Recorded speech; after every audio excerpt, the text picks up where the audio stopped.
Hello दोस्तों, जय हिंद, वंदे मातरम। स्वागत है आप सभी का आपके अपने चैनल मनोज सर में। मैं हूं गौरव सिंह और आपके सामने लेकर NCERT physics class 12 chapter number 3 और इस चैप्टर का नाम है विद्युत धारा और इसमें है आज हमारा पार्ट नंबर 13। दोस्तों, पिछले वीडियोज़ में मैंने आपको न्यूमेरिकल प्रॉब्लम्स कराई हैं और काफ़ी अच्छे खासे लेवल के न्यूमेरिकल मैंने आपको कराए हैं। जितने भी बोर्ड में अभी तक आ चुके हैं न्यूमेरिकल मैंने वही कराए हैं पिछले वीडियोस में। अगर आपने वो वीडियो हमारे नहीं देखे तो डिस्क्रिप्शन में मैंने उसका लिंक दे रखा है, आप उन पर क्लिक करके आप हमारे पिछले वीडियोस देख सकते हैं जहां मैंने आपको इंपॉर्टेंट न्यूमेरिकल्स कराए हैं। और दोस्तों, काफ़ी अच्छे लेवल के न्यूमेरिकल हैं, आप ज़रूर देखें उन्हें, ठीक है, आपको अच्छा लगेगा। ठीक है, तो करते हैं हम आज का सेशन स्टार्ट और एक बेहतरीन सी लाइन के साथ। तो क्या है, मैं यहाँ आपकी दुनिया में फिट होने के लिए नहीं हूँ, मैं यहाँ अपनी दुनिया बनाने आया हूँ। इसका मतलब दोस्तों, मैं यहाँ आपके हिसाब से आपकी दुनिया में नहीं रहूँगा, मैं यहाँ मेहनत करके अपनी एक नई दुनिया बनाऊँगा। इसका मतलब है I am not here to fit into your world, I am here to build my own world. मैं अपनी दुनिया अलग बनाऊँगा, यहाँ आकर के मेहनत करूँगा और अपनी दुनिया अलग बनाऊँगा, मैं आपकी दुनिया में नहीं रहने वाला। ठीक है दोस्तों, तो इस बेहतरीन सी लाइन के साथ हम करते हैं आज का सेशन स्टार्ट। और दोस्तों, आप हमारे चैनल मनोज सर गुरुमंत्र इंस्टीट्यूट और फिजिक्स टॉपर्स अकेडमी को सब्सक्राइब जरूर कर लें ताकि आपको सारी की सारी वीडियो मिलती रहे और आपको अच्छा कंटेंट मिलता रहे। दोस्तों, क्वेश्चन है आपके सामने, very very most important numerical है। और दोस्तों, ये न्यूमेरिकल जो है 2017 में 5 नंबर में आया हुआ क्वेश्चन है। तो ये किस में आया हुआ है, 2017 में आया हुआ है और 5 नंबर में क्वेश्चन आया हुआ है। तो आप इसको जरूर करें और काफ़ी अच्छा क्वेश्चन है। और क्वेश्चन मैं आपको बता रहा हूँ क्या है। देखिए, सर्किट बना हुआ आपके सामने, यहाँ पर एक विद्युत वाहक बल लगा हुआ है 190 वोल्ट का। यहाँ से सपोज करंट आई फ्लो हो रही है और ये 100 ओम प्रतिरोध है, ये 50 ओम, ये 75 और ये फिर से 50 ओम। ठीक है, तो यहाँ पर एक सर्किट बना हुआ। इसमें दोस्तों हमें करना क्या है, इस क्वेश्चन में हमसे कहा गया है कि 75 ओम में प्रवाहित धारा का मान बताइए कितनी होगी। बस यही पूछा है इस क्वेश्चन के अंदर, 75 ओम में प्रवाहित विद्युत धारा का मान ज्ञात कीजिए। तो मैं लिख देता हूँ क्वेश्चन क्या है, 75 ओम में प्रवाहित धारा ज्ञात कीजिए। यह है दोस्तों क्वेश्चन हमारा। ठीक है, तो काफ़ी अच्छा क्वेश्चन है, आइए हम इसको करते हैं। तो देखिए, हमको इसमें जो सर्किट दे रखा है इसमें 190 वोल्ट दे रखे हैं यहाँ पर। ठीक है, अच्छा, इसमें अगर हमें धारा निकालनी है तो हमें ये देखना होगा कि इस पॉइंट पर कितनी धारा है। ठीक है, इस पॉइंट पर कितनी धारा है हमें ये देखनी पड़ेगी, क्योंकि यहीं से धारा आपकी कुछ इधर जाएगी और कुछ इधर जाएगी, तो हमें इस पॉइंट पर विद्युत धारा भी देखनी पड़ेगी। ठीक है, तो इसके लिए हम एक काम करते हैं, सबसे पहले इन सबका तुल्य प्रतिरोध निकालते हैं और परिपथ से यहाँ से ये जो विद्युत भाग बल लगा हुआ है इससे कितनी धारा जा रही है इस आई का मान निकाल लेते हैं। ठीक है, तो हमें कहने का मतलब ये हुआ, सबसे पहले हम आई का मान तो हमें तभी मिलेगा जब हम क्या करेंगे, इसका तुल्य प्रतिरोध निकालेंगे। तो आइए हम सबसे पहले निकालते हैं इस पूरे परिपथ का तुल्य प्रतिरोध। और आप क्या देख पा रहे हैं कि यहाँ से ये 50 ओम, 75 और 50 ये तीनों प्रतिरोध जो लगे हुए हैं समांतर क्रम में लगे हुए हैं। तो यहीं से सॉल्व करना स्टार्ट करते हैं हम। तो हम लिखेंगे 50 ओम, 75 ओम व 50 ओम समांतर क्रम में है। कैसे है दोस्तों, ये समांतर क्रम में है। और मान लीजिए इनका तुल्य प्रतिरोध क्या है, R1 है। और समांतर क्रम के लिए दोस्तों 1 अपॉन करके ऐड होता है फॉर्मूले में। तो हम लिखेंगे 1/50 और 1/75 और 1/50। ठीक है, 1/R1 plus 1/R2 plus 1/R3 इस तरीके से। और यहाँ दोस्तों हमारा जो हो जाएगा 150 हमारा क्या आएगा, एलसीएम आएगा, 50 या 150, 75 जो 150, 50 या 150 इस तरीके से आ जाएगा। तो यहाँ से R1 का मान जो आएगा 3 और 3 6 2 8, 8/150 आ जाएगा, यानी ये कट जाएगा 4 बार और ये कट जाएगा 75 बार। तो दोस्तों यहाँ से हम इसका उल्टा कर देंगे, यानी कि R1 का जो मान निकलेगा वो 75/4 ओम आ जाएगा दोस्तों। तो ये जो आया है इन तीनों का आ गया तुल्य प्रतिरोध, लेकिन हमें इन तीनों का नहीं, हमें इस पूरे परिपथ का तुल्य चाहिए। तो दोस्तों इन तीनों का तुल्य क्या है, 75/4। इसके साथ जो ये 100 ओम है ये कैसा है, श्रेणी क्रम में है। तो हमको यहाँ लिखना होगा, मैं यहाँ कर देता हूँ। इसके बाद हम लिखेंगे 100 ओम व क्या है ये, R1 निकाला ना इन तीनों का, तो R1 लिख देते हैं। R1 श्रेणी क्रम में है। कैसे है दोस्तों, ये श्रेणी क्रम में है। तो जब ये श्रेणी क्रम में है तो हम क्या करेंगे, इन सब का जो तुल्य प्रतिरोध आएगा वो पूरे परिपथ का आ जाएगा, क्योंकि पूरे परिपथ में जितने भी लगे हुए हैं सबका एक साथ आ गया अब। ठीक है, तो इसको मान लेते हैं R है और श्रेणी क्रम के लिए डायरेक्ट जुड़ जाता है, तो हम लिखेंगे 100 प्लस के R1, यानी कि हमारा हो जाएगा तुल्य प्रतिरोध 100 प्लस R1। R1 की वैल्यू 75/4, 75/4। और दोस्तों इसका एलसीएम जो हम लेंगे 100 चौक 400 प्लस 75, यानी 475 और बटे 4, इस तरीके से आ जाएगा। इतने ओम का प्रतिरोध आ गया, इस पूरे परिपथ का तुल्य प्रतिरोध आ गया ये। ठीक है, पूरे परिपथ का तुल्य प्रतिरोध निकल के आ चुका है। अब दोस्तों हम क्या करेंगे, देखिए हम इसमें निकालना चाह रहे हैं 75 ओम में, 75 ओम में प्रवाहित धारा निकालना चाह रहे हैं दोस्तों। तो सबसे पहले ये देखिए कि ये जो तीनों प्रतिरोध हैं ये कैसे हैं, आपके समांतर क्रम में है। और दोस्तों समांतर क्रम में होने की वजह से इन तीनों पर जो विभवांतर होगा क्या होगा, सेम होगा, क्योंकि जब प्रतिरोध आपके समांतर क्रम में जुड़े होते हैं तो प्रत्येक के सिरों पर जो विभवांतर का मान होता है वो क्या होता है, बराबर बराबर होता है। ठीक है, तो अगर हमें इसमें धारा निकालनी है तो इसके सिरों पर हमें विभवांतर निकालना होगा।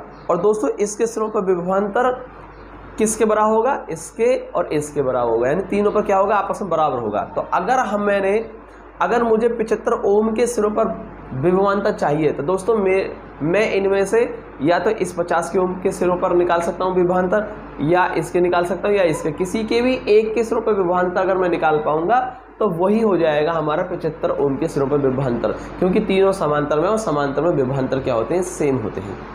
अब देखिए इसके बाद हमें करना क्या आया, अब हम करेंगे इसमें पहले धारा I का मान निकालते हैं, यानी परिपथ में कुल कितनी धारा है, धारा I निकाल लेते हैं। तो धारा I बराबर कैसे निकालेंगे, I बराबर E/R। ठीक है, और विद्युत भाग बल कितना 190 है हमारा, और कुल प्रतिरोध R कितना है हमारा 475/4, तो ये हमारा चला जाएगा ऊपर। ठीक है, अब देखिए इसको हमें काटना है तो काट दीजिए, इसको 5 से काट दिए, 5 ने 45 और 5 बन 25, और 5 से काट दीजिए, 5 दिया 15, 5 × 40। ठीक है, और इसे 19 से काट दो, 19 दूनी 38, 19 बन 95, तो यानी I बराबर हो जाए 4 दूनी 8, 8/5 एम्पियर आ गई। यानी कहने का मतलब ये हो गया, इस पूरे परिपथ में धारा जो I जो जा रही है, I ये कितनी आ रही है हमारी 8/5 एम्पियर धारा जा रही है। अब दोस्तों ये जो 8/5 जो धारा है ना वो किसके सिरों पर है, यानी किस में जा रही है, ये 100 ओम में जा रही है। तो हम एक काम कर लेंगे, AB के सिरों पर पहले विभवांतर निकाल लेंगे। तो यहाँ कर देता हूँ मैं AB के सिरों पर विभवांतर, या कह सकते हैं 100 ओम, 100 ओम के सिरों पर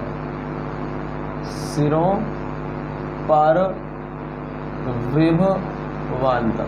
अब दोस्तों ये हम क्यों निकाल रहे हैं विभवांतर 100 ओम के सिरों पर, देखिए 190 में आप ये देखिए 190 में से जो विभवांतर कुछ इसके सिरों पर होगा और कुछ जो बचा हुआ जो विभवांतर होगा वो कहाँ होगा, इस BC के सिरों पर आएगा। ठीक है, क्योंकि हमें चाहिए 75 ओम में विभवांतर, इसमें पहले इसके सिरों पर विभवांतर चाहिए पहले हमें, तो हम BC के सिरों पर विभवांतर निकालेंगे, वही हो जाएगा 75 के सिरों पर। ठीक है, तो कितना है BC के सिरों पर विभवांतर, तो उसके लिए हमें ये वाला विभवांतर और ये वाला विभवांतर बराबर लेना होगा, जोड़ करके 190 के बराबर। ठीक है, क्योंकि ये किसके बराबर होगा, इसके सिरों पर और इसके सिरों पर विभवांतर के योग के बराबर होगा, इसीलिए हमें जरूरत पड़ेगी AB के सिरों पर विभवांतर की। तो कैसे निकालेंगे हम, तो VAB V = कितना होगा IR, तो धारा कितनी है I × 100, तो धारा I कितनी है हमारी 8/5 है, और यहाँ से 100 हो जाएगा, 5 से कट जाएगा 20 बार, यानी 8 दूनी 16, 160 वोल्ट आ गया। तो VAB आ गया दोस्तों हमारा कितना 160 वोल्ट, यानी कह सकते हैं 160 वोल्ट का विभवांतर तो है यहाँ A और B के सिरों पर। अब दोस्तों यहाँ से हम क्या जानते हैं, AB के सिरों पर और BC के सिरों पर विभवांतर का जो योग होगा वो E के बराबर होगा, यानी E बराबर हो जाएगा किसके, VAB और प्लस के VBC। ठीक है, और हमको क्या चाहिए, BC के यानी विभवांतर VC चाहिए हमें, ठीक है, BC के सिर पर विभवांतर VC चाहिए हमें। तो ये हो जाएगा 190 बराबर ये हो गया 160 प्लस के VBC, और यहाँ से VBC का जो मान निकलेगा दोस्तों कितना हो जाएगा 30 वोल्ट आ गया। यानी कह सकते हैं हम यहाँ से कि जो BC के सिरों पर विभवांतर है दोस्तों वो कितना आ गया 30 वोल्ट आ गया। अब दोस्तों 30 ओम जो है वो इसके सिरों पर, इसके सिरों पर, इसके सिरों पर, तीनों के सिरों पर माना जाएगा, क्योंकि तीनों कैसे समांतर में और समांतर में विभवांतर सेम। तो 75 ओम में प्रवाहित धारा निकालनी है हमें, प्रवाहित धारा। तो देखिए क्या होगा, धारा मान लीजिए I है, I1 मान लेते हैं उसको, I बराबर कितना होगा V/R। तो VBC अपॉन R यानी कि 75 ओम में निकालनी, तो 75 का भाग कर देंगे। तो VBC कितना है दोस्तों 30/75, और यहाँ से 5 से काट दिए, 5 × 30, 5 से कट जाएगा 15 बार 15 × 5 = 75, और यहाँ से दोस्तों ये कट जाएगा 3 दूनी 6 और 3 × 5 = 15। यानी धारा जो है इसमें कितनी है 2/5 एम्पियर है। तो दोस्तों यही हमें करना था, 75 ओम में प्रवाहित धारा निकालनी थी। तो मान लीजिए सपोज वो I1 है और कितनी आ गई 2/5 एम्पियर आ गई। तो काफ़ी अच्छा क्वेश्चन है दोस्तों, 5 नंबर आया हुआ क्वेश्चन है 2017 का। लेते हम एक और बेहतरीन सा क्वेश्चन इम्पोर्टेंट। तो दोस्तों क्वेश्चन है आपके सामने, यहाँ एक फिगर बनी हुई है, एक परिपथ बना हुआ है ABCD, और इसमें यहाँ मैंने 2 ओम, यहाँ 1 ओम, यहाँ 3 ओम, यहाँ 2 ओम और यहाँ 1 ओम प्रतिरोध लगा रखे हैं। तो इस क्वेश्चन में करना क्या हमें, A और B यानी A और B, पहले तो आपको A और B इन दोनों बिंदुओं के बीच में तुल्य प्रतिरोध निकालना है, और एक बार आपको A और C के, ठीक है, बीच तुल्य प्रतिरोध निकालना है। और ये 2017 में 5 नंबर में आया हुआ क्वेश्चन है और अच्छा क्वेश्चन है, ठीक है। तो काफ़ी अच्छा क्वेश्चन है, समझने की कोशिश करें। पहले मैं निकालूंगा A और B के सिरों पर, ठीक है, A और B के बीच, ठीक है, तुल्य प्रतिरोध निकालेंगे। तो हम लिखेंगे पहले हल में लिखेंगे नंबर फर्स्ट पार्ट A व B के बीच, A और B के बीच निकालने हैं पहले हम। तो दोस्तों यहाँ से A से चलना स्टार्ट करेंगे, A और B इस तरीके से कर दीजिए। तो A से चलना स्टार्ट करेंगे दोस्तों। जब A से हम चलेंगे तो ये वाला एक रास्ता बना, एक रास्ता ये, तो ये दोनों प्रतिरोध कैसे आ रहे हैं समांतर। लेकिन हम क्या देख रहे हैं, A से जब हम इस रास्ते से चलेंगे तो 2 और 1 हमारे कैसे आ रहे हैं, एक ही रास्ते पर आ रहे हैं, अर्थात 2 और 1 ओम कैसे हैं श्रेणी क्रम में। तो पहले इनका श्रेणी क्रम निकाल लेंगे। तो हम लिखेंगे 1 ओम व 2 ओम श्रेणी क्रम में है, श्रेणी क्रम में है। तो दोस्तों श्रेणी क्रम में है, और मान लीजिए इनका तुल्य प्रतिरोध कितना है R1 है इन दोनों का। तो कैसे निकालेंगे, सीधा ऐड कर देंगे श्रेणी क्रम के लिए, 2 + 1 यानी हो जाएगा 3 ओम। कितना हो गया 3 ओम। अब दोस्तों ये वाला इसका इन दोनों का तुल्य क्या है R1 है जो कि 3, इस 3 के साथ ये 3 कैसा आ गया समांतर में, क्योंकि ये दोनों अलग रास्तों पर हैं। तो 2 रास्ते बन रहे हैं, मतलब थर्ड समांतर क्रम में आ गए। तो हम लिखेंगे R1 व 3 ओम समांतर में है, समांतर क्रम में है। तो इन दोनों का समांतर क्रम में निकाल लीजिए, ठीक है। और मान लीजिए इन दोनों का तुल्य प्रतिरोध कितना है R2 है, और 1/, करके ऐड होगा समांतर के लिए, क्या होगा 1/3 + 1/3, क्योंकि दोनों कितने 2 और 1 3 और 3। तो इसको आप कर लेंगे तो 2/3 कर देंगे इसको।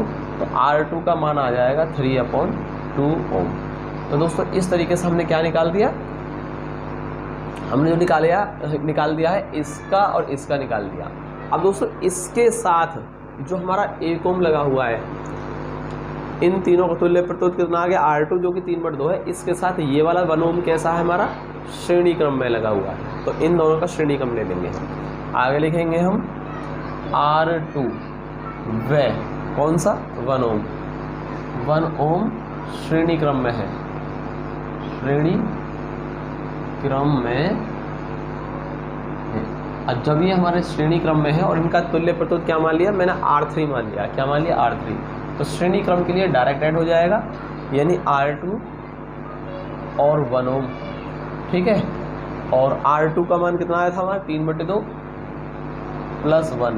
तो इस तरीके से R3 का मान जो आ गया 3 + 2 5/2 आ गया, 5/2 ओम आ गया इस तरीके से। तो हमने R3 निकाल, यानी कि कहने का मतलब ये हुआ इन दोनों का R1, फिर इन तीनों का R2 और फिर इन चारों का कितना आ गया, R3 आ गया। लेकिन R3 के साथ दोस्तों हम A और B पर निकाल रहे हैं ना, हम इस तरीके से हम देख रहे हैं कि इन सब का कितना आ गया, R3 आ गया। R3 के साथ दो रास्ते बन रहे हैं ना, ऐसे एक रास्ते पर तो आया कौन सा, R3, और ये आपका दूसरे रास्ते पर है आपका कितना, 2 ओम। कहने का मतलब ये हुआ R3 के साथ ये 2 जो ओम होगा ये कैसा होगा, समांतर क्रम रहेगा। तो इसलिए इन दोनों का समांतर क्रम निकाल लेते हैं। तो हमने दिया है देखिए R3, यानी इन चारों का तुल्य प्रतिरोध कितना था, R3, और ये 2 ओम कैसा है, समांतर क्रम में लिख दिया है मैंने यहाँ पर। और देखिए करते हैं समांतर क्रम के लिए, मान लो आप पूरे परिपथ का तुल्य प्रतिरोध निकल जाएगा तो R मान लेते हैं, ठीक है। और समांतर क्रम के लिए 1 करके ऐड होगा 1/R3 + 1/2, यानी कह सकते हैं हम यहाँ से R3 का मान कितना है हमारा 5/2, तो इसको मैं कर सकता हूँ 2/5 लिख सकता हूँ 1/5.2 को और प्लस 1/2।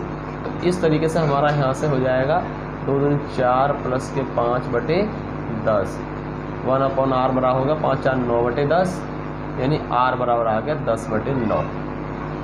तो A व C के सिरों पर या A और C के बीच, A और C के बीच, तो देखिए यहाँ से जब A और C को आप देखेंगे तो ये दोनों श्रेणी में है और ये दोनों श्रेणी में है, और बाकी फिर तीनों कैसे हो जाएंगे, समांतर। तो पहले लिखेंगे हम 2 ओम व 1 ओम, ये वाला 2 ओम और 1 ओम श्रेणी क्रम में है,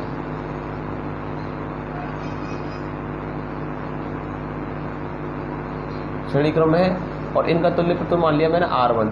तो श्रेणी क्रम के लिए डायरेक्ट जुड़ जाएगा,